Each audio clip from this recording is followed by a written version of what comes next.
ஒரு சந்தோஷமான விஷயம்.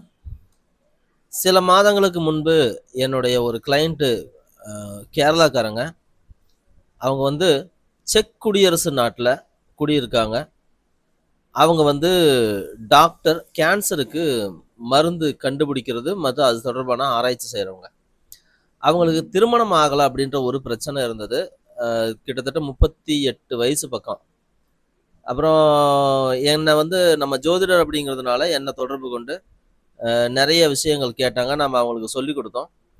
அ அந்த நாட்லோட பிரச்சனை என்ன ஆயிப்போச்சுன்னா, கோயிலுக்கு போங்கன்னா கோயில் கிடையாது. பரிகாரம் பண்ணலான்னு சொன்னா அங்கிருந்து இங்க வர முடியாது.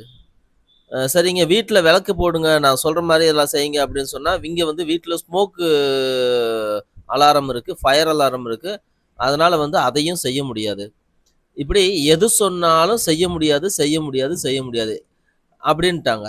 சரி இவங்களுக்கு என்ன செய்யறது அப்படின்னு சொல்லிட்டு பார்த்துட்டு, அவங்களுடைய ஜாதகத்த மறுபடியும் ஆராய்வு நல்லா தெளிவா ஆராய்ச்சி பண்ணோம். அதுல வந்து அவங்களுடைய பாடி தான் வந்து அவங்களுக்கு கொஞ்சம் எகென்ஸ்ட்டா இருக்கிற மாரி ஒரு சின்ன சிச்சுவேஷன் காட்டுச்சு.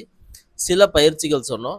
அவங்க வந்து இப்ப எனக்கு வந்து கடந்த ஒரு 1 மாசத்துக்கு முன்னாடி ஃபோன் பண்ணி சொன்னாங்க.